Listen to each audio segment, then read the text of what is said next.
Hi friends, welcome back to our channel. Now we are going to discuss about the remaining problems of TET previous year question paper which is conducted on 18th January. Shift to 2 problems that we are going to discuss. And in this previous problems, that means from the 191 to 100 problems we have discussed in the part 1. Those who did not watch, please watch it. And let us see this next question. Okay. ఒక త్రిభుజంలోని ఒక బాహ్య కోణం 95 degrees అయిన దాని అంతరాభిముఖ కోణాలు 7:12 నిష్పత్తిలో ఉన్న ఆ త్రిభుజం యొక్క కోణాలు. ఓకేనా? బాహ్య కోణము అంటే ఏంటి? ఒక త్రిభుజంలోని ఒక సైడ్ని ఎక్స్టెండ్ చేసినప్పుడు అప్పుడు ఇలా ఏర్పడే ఒక యాంగిల్ని బాహ్య కోణము అంటారు. దీని విలువ ఎంత ఇచ్చినాడు? 95 degrees ఇచ్చినాడు. సో మళ్ళీ అంతరాభిముఖ కోణాలు అంటే ఏంటి అంటే దీనికి పక్కనే ఉన్న యాంగిల్ ఏదైతే ఉందో ఇదేంటి అడ్జసెంట్ ఇంటీరియర్ యాంగిల్. దీన్ని ఏమంటారు? అడ్జసెంట్ ఇంటీరియర్ యాంగిల్స్ అంటారు. దీని పక్కన యాంగిల్ లోపల ఉన్నదాన్ని కాకుండా మిగతా రెండు ఉన్నాయి చూడండి, అంటే angle A and angle B, వీటిని ఏమంటామంటే అంతరాభిముఖ కోణాలు అంటారు. అంటే మనము యాంగిల్ A:B అంతరాభిముఖ కోణాల నిష్పత్తి 7:12 ఇచ్చారంటే ఈ ఎక్స్టీరియర్ యాంగిల్ కి అంతరాభిముఖ కోణాలు ఏంటి? 7 అంటే ఏ అండ్ బి. సో వీటి నిష్పత్తి నేను 7:11 గా తీసుకుంటున్నాను.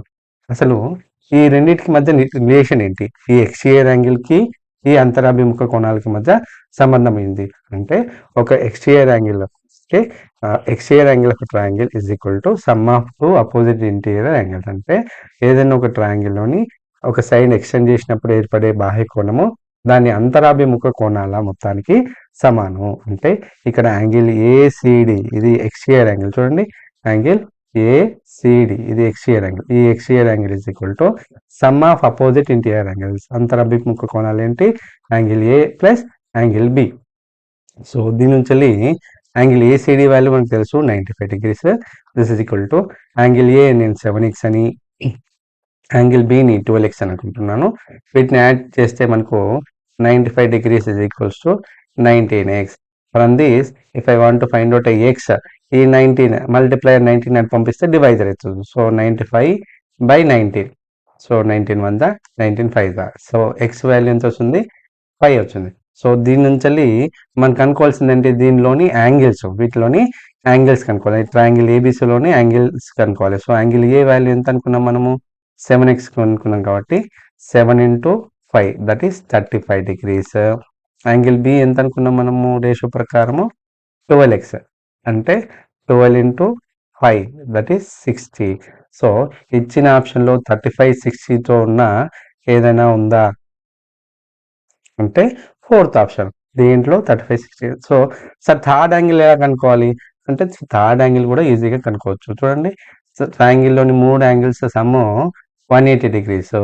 లేదు అంటే ఈ రెండు యాంగిల్స్ని యాడ్ చేస్తే మనకు 180 degrees వస్తుంది. అంటే ఈ ఎక్స్టీరియర్ యాంగిల్ని దేని అడ్జసెంట్ ఇంటీరియర్ యాంగిల్స్ని యాడ్ చేస్తే మనకు 180 degrees రావాలి. అంటే 95 degrees plus interior angle C is equals to 180 degrees. ఎందుకంటే అవి లీనియర్ పెయిర్ యాంగిల్స్ అవుతాయి.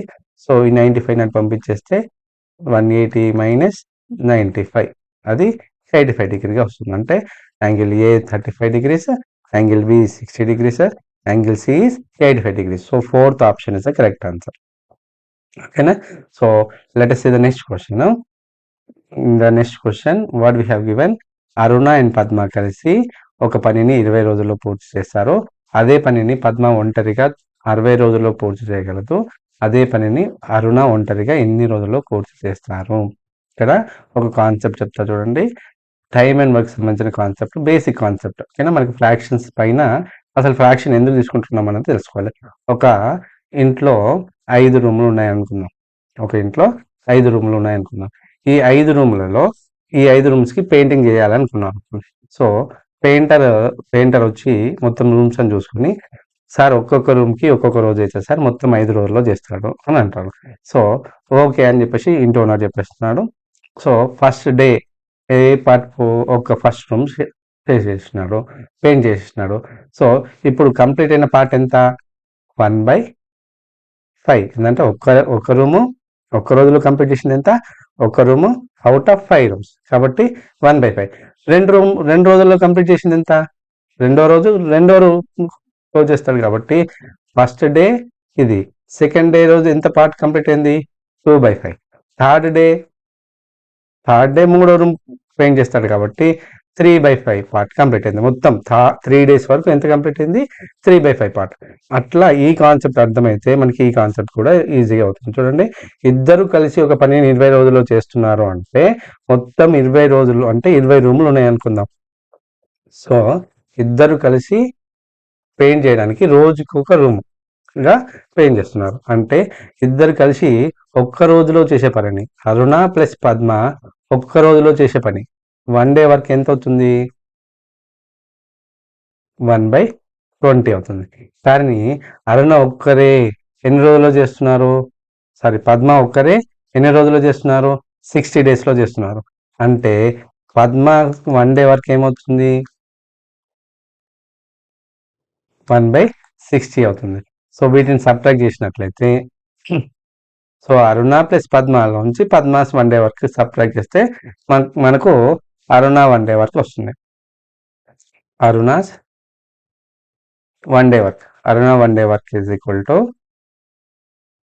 1/20 మైనస్ 1/60. వీటి ఎల్సిఎం 60 ఉంది. సో ఫస్ట్ ఫ్రాక్షన్ని డినామినేటర్ 60 చేయాలంటే న్యూమరేటర్ డినామినేటర్ 3తో మల్టిప్లేస్తున్నాను. 1 3 3 మైనస్ 1/60 అంటే 2/60. 2 1 2 30 సో ఇక్కడ అరుణాస్ 1 day వర్క్ ఎంత? 1/30 అంటే మొత్తం కంప్లీట్ చేయడానికి అరుణ ఎన్ని రోజులు చేస్తుంది? 30 daysలో చేస్తుంది. ఓకేనా? నెక్స్ట్ క్వశ్చన్ చూద్దాము. నెక్స్ట్ క్వశ్చన్లో choose the incorrect statement related to measures of central tendencies. అసలు మెజర్స్ ఆఫ్ సెంట్రల్ టెండెన్సీస్ అంటే ఏంటి అంటే certain numerical values which represents the entire characteristic of the data. ఒక దత్తాంశంలోని గుణగణాలను వివరించే కొన్ని న్యూమరికల్ వాల్యూస్ని ఏమంటామంటే మెజర్స్ ఆఫ్ సెంట్రల్ టెండెన్సీస్ అంటారు. అప్ టు క్లాస్ 10 మనకు 3 మెజర్స్ ఆఫ్ సెంట్రల్ టెండెన్సీస్ ఉన్నాయండి. ఏంటవి? మీను, మీడియన్, మోడ్. ఓకే, వీటిని అంక మధ్యమము అని, మధ్యగతము అని, ఇది బాహుళకమని ఈ 3 కలిపి మనము మెజర్స్ ఆఫ్ సెంట్రల్ టెండెన్సీస్ అంటారు. వీటికి సంబంధించిన కొన్ని క్వశ్చన్స్ ఇచ్చినాడు, చూద్దాం. Okay, the arithmetic mean always lies between the highest and lowest value. అంటే అంక మధ్యమము అనేది సగటు. ఈ సగటు అనేది ఖచ్చితంగా వాటి అల్పము మరియు అత్యధిక విలువల మధ్యలోనే ఉంటుంది. సో ఇది స్టేట్మెంట్ ట్రూ ఆ ఫాల్సా అంటే ట్రూ అండి. ఖచ్చితంగా average of observations will lies between their highest value and lowest value. ఖచ్చితంగా వీటి మధ్యలోనే ఉంటుంది. నెక్స్ట్ సెకండ్ చూడండి, median does not depends upon the number of observation. ఇక్కడ మీడియన్ అనేది నెంబర్ ఆఫ్ అబ్జర్వేషన్స్ పైన డిపెండ్ అయ్యి ఉండదు అని అంటున్నాడు. So let us see an example. మనకు ఒక డాటా చూసుకుందాము. అది అసెండింగ్ ఆర్డర్లో మనం ఒక ఫస్ట్ 5 న్యాచురల్ నెంబర్స్ తీసుకున్నాం. దీంట్లో మిడిల్ మోస్ట్ అబ్జర్వేషన్ ఏంటి? 3 అంటే మీడియన్. దీంట్లో ఎన్ని అబ్జర్వేషన్స్ ఉన్నాయి? ఆడ్ నెంబర్ ఆఫ్ అబ్జర్వేషన్స్ ఉన్నాయి కాబట్టి ఒకే ఒక మీడియన్ వచ్చింది. సార్ నేను 5 అబ్జర్వేషన్ తీసుకోండి సార్, ఫస్ట్ 5 అబ్జర్వేషన్స్ తీసుకోండి, ఫస్ట్ 5 న్యాచురల్ నెంబర్స్ తీసుకోండి, ఫస్ట్ 4 తీసుకుంటా. ఫస్ట్ 4 తీసుకుంటే దీంట్లో మధ్యలో ఏది మిడిల్ మోస్ట్ అబ్జర్వేషన్ ఏది అంటే మధ్యలో అంటే ఉండదు కాబట్టి వీటి యావరేజ్ చేసుకున్నాం. 2 + 3 5 5/2 5/2 అంటే 2.5 అనేది మీడియన్ అవుతుంది. ఇప్పుడు చూడండి, ఇట్లా మనకు నెంబర్ ఆఫ్ అబ్జర్వేషన్స్ యాడ్ అయినప్పుడు మనకి మీడియన్ అనేది ఈజీగా వస్తుంది. నెంబర్ ఆఫ్ అబ్జర్వేషన్ ఈవెన్ అయినప్పుడు ఇలాంటి ఫార్ములాను యూజ్ చేస్తున్నాము. కానీ వాడు ఏం చెప్తున్నాడు? రాశుల సంఖ్య నెంబర్ ఆఫ్ అబ్జర్వేషన్స్ పైన డిపెండ్ అయి ఉండదు అంటున్నాడు. అంటే ఇది ట్రూ ఆ ఫాల్సా అంటే ఫాల్స్ అండి. ఖచ్చితంగా median is depends upon the number of observations. కాబట్టి ఇచ్చిన రెండో స్టేట్మెంటే రాంగ్ కాబట్టి ఇది ఒకటి గుర్తుపెట్టుకోవాలి. Next mode is depends upon neither number of observations or number of value of that observations. Okay, mode అనేది దత్తాంశంలోని సంఖ్యలపై కానీ ఆ సంఖ్య యొక్క విలువ పైన ఆధారపడదు. మోడ్ అంటే most repeated observation is known then mode. So mode అనేది వీటిపైన ఆధారపడి ఉండదు కాబట్టి ఇది కూడా కరెక్ట్ స్టేట్మెంట్. థర్డ్ వన్ కూడా కరెక్టే. So second false, first true, third true. And చూడండి fourth one, if each observation of data is repeated equal number of times then data has no mode. ఇది కూడా కరెక్ట్. దత్తాంశంలోని ప్రతి రాశి సమాన సంఖ్యలో పునరావృతం అయితే ఖచ్చితంగా ఆ డాటాకి మోడ్ ఉండదు. సో ఇది కూడా కరెక్ట్. దీంట్లో ఏది రాంగ్? అసలు ఏం కనుక్కోమన్నాడు? కరెక్ట్ స్టేట్మెంటా, రాంగ్ స్టేట్మెంటా? రాంగ్ స్టేట్మెంట్ కనుక్కోమన్నాడు కాబట్టి second one is the correct one. Okay, now let us see this next question. Arpita 3 సబ్జెక్టులలో 88 మార్క్స్ వచ్చినాయి. 88 మార్క్స్ ఎన్ని సబ్జెక్టులో వస్తుంది? ఫస్ట్ సబ్జెక్ట్లో, సెకండ్ దాంట్లో 88, థర్డ్ సబ్జెక్ట్లో కూడా 88 మార్క్స్ వచ్చినాయి. నెక్స్ట్ ఒక్క సబ్జెక్ట్లో అంటే లెట్స్ టేక్ ఫోర్త్ సబ్జెక్ట్లో ఎన్ని వచ్చినాయి? 76 మార్క్స్. నెక్స్ట్ మిగతా 2 సబ్జెక్టులు మరియు 2 సబ్జెక్టులు అంటే ఫిఫ్త్ సబ్జెక్ట్, సిక్స్త్ సబ్జెక్ట్, ఈ రెండిట్లో ఫస్ట్ దాంట్లో 82, సెకండ్ దాంట్లోనూ కూడా 82. మనకు అనుకోవాల్సిందంటే అర్పిత సాధించిన సగటు అంటే ఏంటి? Sum of observations by number of observations. Mean average కనుక్కోవాలంటే sum of observations by number of observations. So sum of this all అంటే ఫస్ట్ 88 ఎన్నిసార్లు రిపీట్ అయింది? 3 టైమ్స్. కాబట్టి 88 into 3 ప్లస్ 76 ఒకేసారి రిపీట్ అయింది, ప్లస్ 82 ఎన్నిసార్లు రిపీట్ అయింది? ఇంటూ 82 into 2 బై ఎన్ని అబ్జర్వేషన్స్ ఉన్నాయి? 6 అబ్జర్వేషన్, 6 సబ్జెక్ట్స్ కాబట్టి 6 observation. So 88 into 3 that is 264 plus 76 plus 82 into 2 that is 164 by 6. ఇవన్నిటిని యాడ్ చేస్తే మనకు సమ్ ఆఫ్ అబ్జర్వేషన్స్ వస్తుంది. ఇవన్నిటిని యాడ్ చేస్తే మనకి ఎంత వస్తుంది? 504 అనేది సమ్ ఆఫ్ అబ్జర్వేషన్. దీన్ని డివిజన్ చేయాలి. 6 1 the 6, 6 8 the 48, 2 left 4 the. So మనకి ఎంత వచ్చింది? 84 వస్తుంది. So average of this observations is 84. So first option is the correct one. Okay, next question చూద్దాము. ఇది మెమరీ బేస్డ్ క్వశ్చన్. ఖచ్చితంగా గుర్తు పెట్టుకోవాల్సింది, సిమెట్రిక్ సంబంధించింది. So let us observe question. Choose the correct statement related to the lines of symmetry. Okay, ఒక parallelogram ని తెలుగులో సమాంతర చతుర్భుజంకు 2 సౌష్ఠవ రేఖలు కలిగి ఉంటాయి. సమాంతర చతుర్భుజానికి ఎన్ని సౌష్ఠవ రేఖలు ఉంటాయి? 2 కలిగి ఉంటాయని అంటున్నాడు. నెక్స్ట్ సెకండ్ స్టేట్మెంట్ చూడండి. Rectangle has a 4 lines of symmetry. Rectangle కి 4 lines of symmetry అంటున్నాడు. Next and isosceles has only 1 line of symmetry. And fourth one is what? Rhombus has a 4 lines of symmetry. ఇందులో ఏది correct statement అండి? ఒకే ఒక correct statement ఉంది, అది third one, సమద్విబాహు త్రిభుజం అంటే ఒక ట్రయాంగిల్లోని 2 సైడ్స్ ఈక్వల్ అయితే ఇది సమద్విబాహు త్రిభుజం. దీనికి ఒకే లైన్ ఆఫ్ సిమెట్రీ ఉంటుంది, అదేంటంటే బేస్ యొక్క altitude, that means median. Okay, so ఇది సౌష్ఠవ రేఖ. ఓకేనా. నెక్స్ట్ క్వశ్చన్ చూద్దాము. ఒక డిష్ వాషర్ను 20% నష్టంతో 45,000కి అమ్మారు. అయినా 15% లాభం రావాలంటే ఏ ధరకు అమ్మాలి? ఫస్ట్ ఈ 45,000 కొన్న వెలన అమ్మిన వెలన అంటే సిపియా ఎస్పియా? ఇది ఎస్పి అండి. ఎస్పి ఎంత వచ్చింది? 45,000 ఇచ్చినాడు. దీంట్లోంచి లాస్ట్ పర్సంటేజ్ ఎంత ఇచ్చినాడు? 20% లాస్ ఇచ్చినాడు. సో దీనికి కాస్ట్ ప్రైస్ ఎంత అవుతుంది అంటే, కాస్ట్ ప్రైస్ కి ఫార్ములా ఏంటి? 100 by loss 100 minus loss percentage into SP. ఈ ఫార్ములాని యూజ్ చేస్తూ మనము ఫస్ట్ కాస్ట్ ప్రైస్ కనుక్కుందాము. Cost price is equals to 100 by 100 minus loss percentage ఎంత? 20. 100 minus 20 అంటే 80 into 45,000. So 0 get cancel. 2 5 the 2 4 the 4 1 the 4 1 the 4 1 the 4 1 left 4 to the 8 2 left 5 the 10 20, that means 0. So మనకి ఎంత వస్తుంది? Cost price of this article is what? 5 into 11,250. మనము వీటిని multiply చేస్తే మనకి ఎంత వస్తుంది?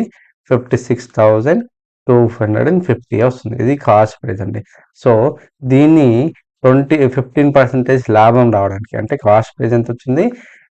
56,250 రూపీస్.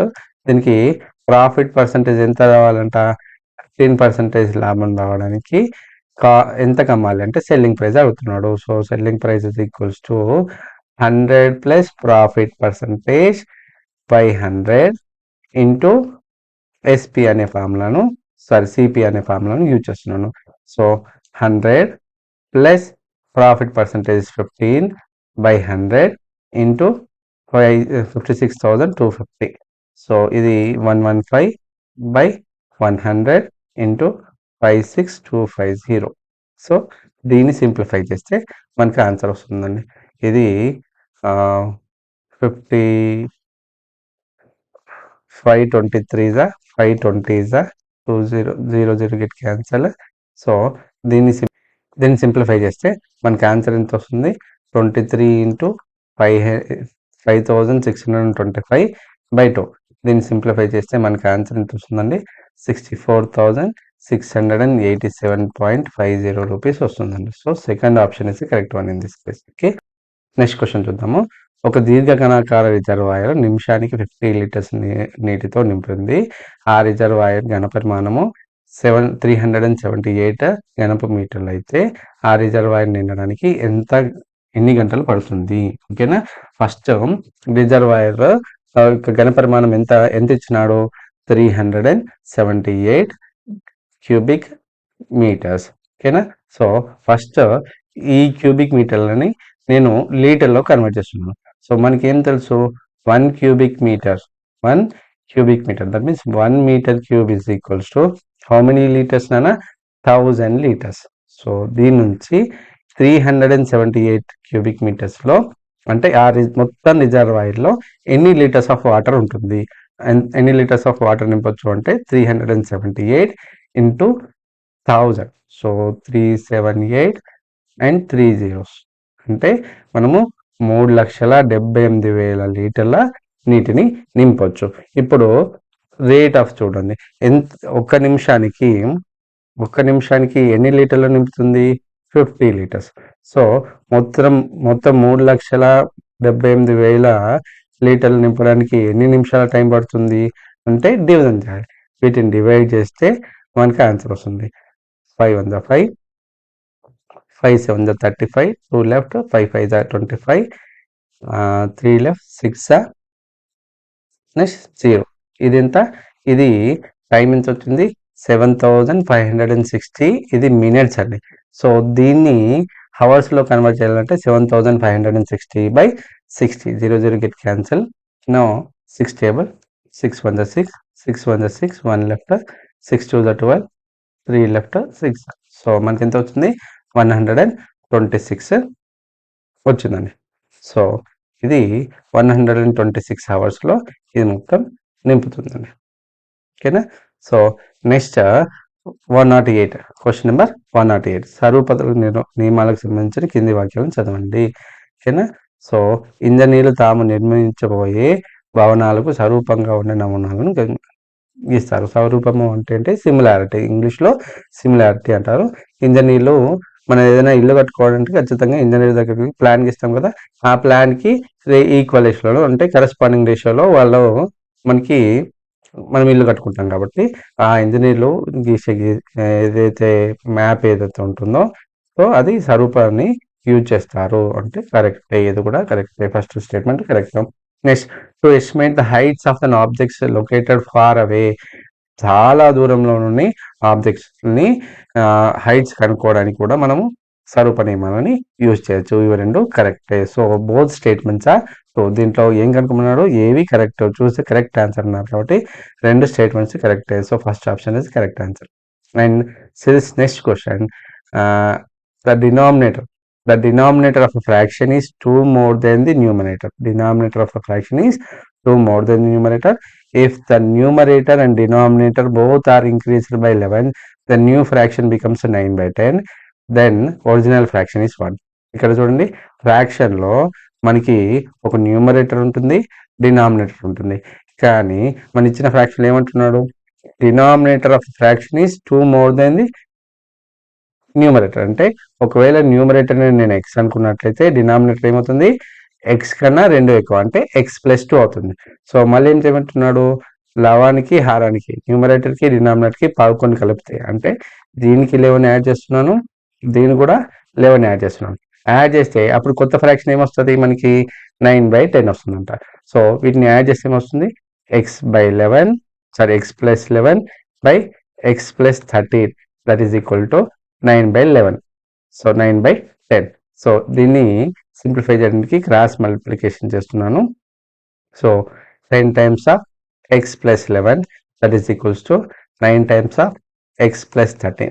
సో దీని నుంచి మనము డిస్ట్రిబ్యూటివ్ ప్రాపర్టీ అప్లై చేస్తాము. So 10 into x 10x and 10 into 11 110 that is equals to 9 into x 9x plus 9 13 117. So x terms ఇటు పంపించేస్తున్నాను, 110 ఇటు పంపించేస్తున్నాను. 10x minus 9x that is equals to 117 minus 110. So x is equals to 7 వచ్చింది. అంటే మనకి numerator ఎంత వచ్చింది x value 7, denominator ఎంత x+2. x+2 అంటే 9.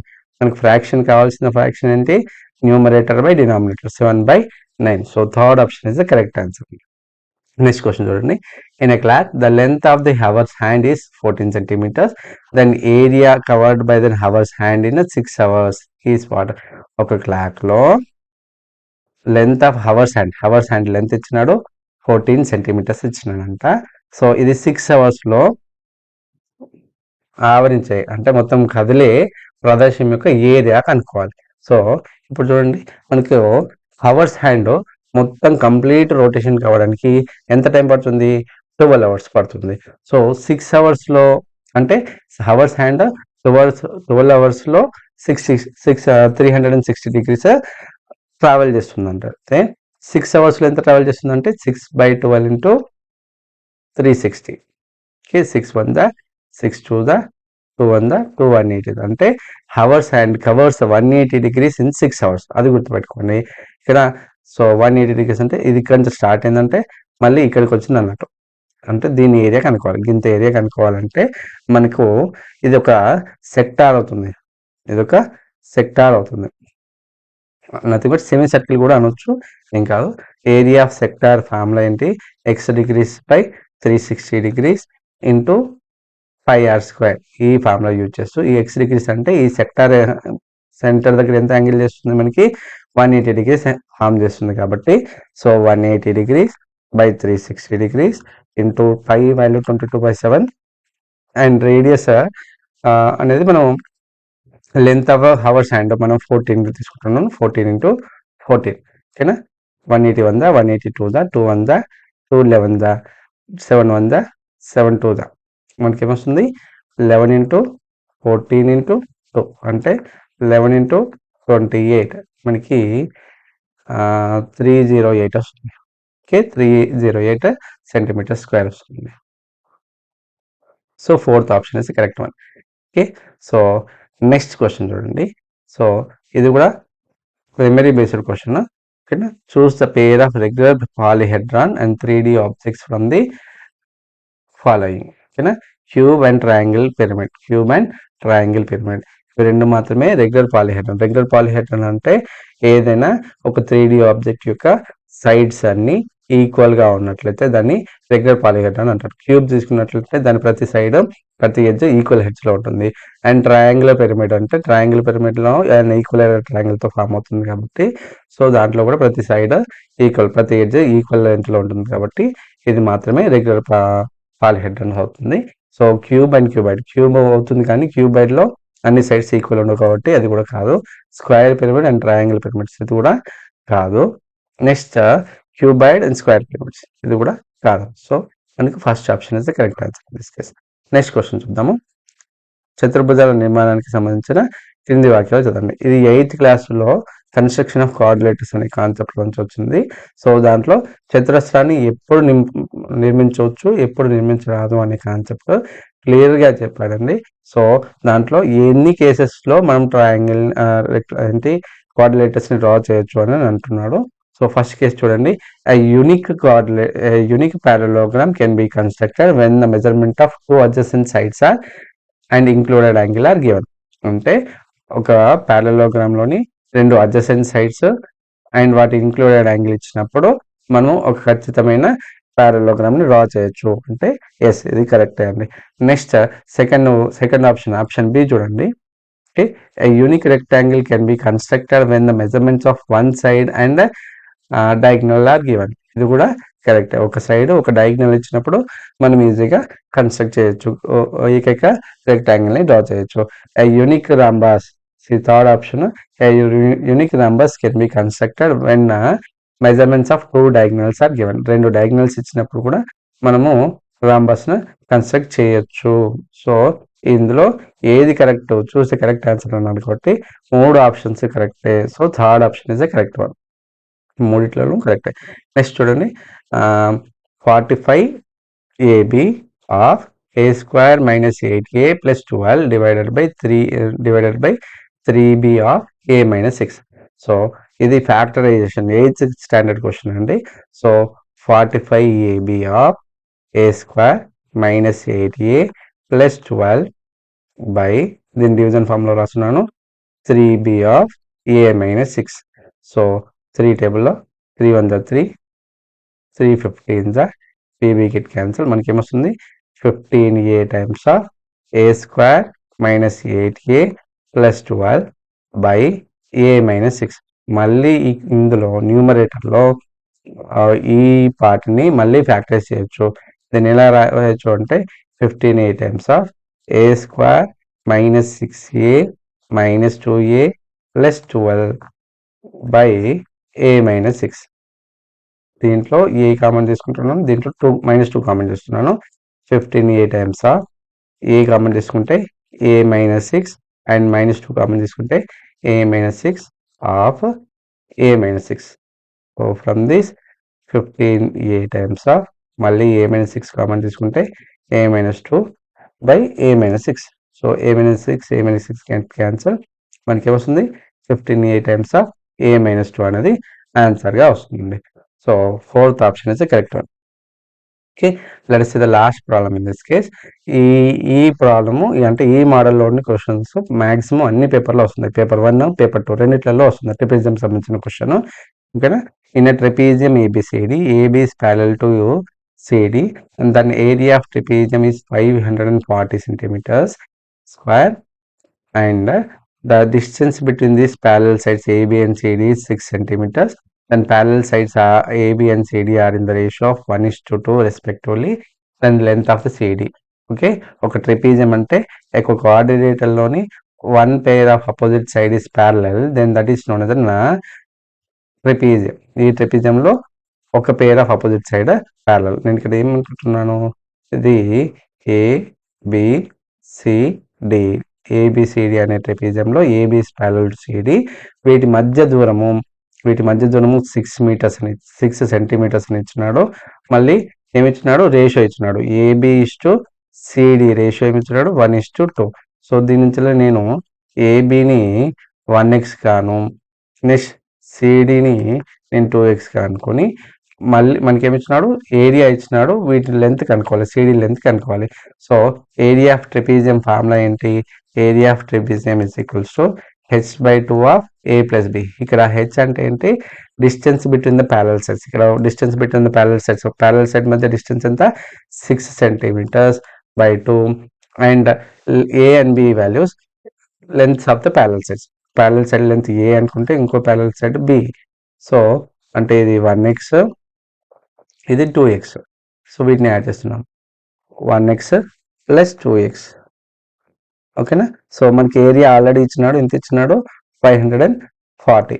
So 2 1 2 3 3 times of 1x plus 2x, that is 3x, that is equals to 540. 3 into 3 9.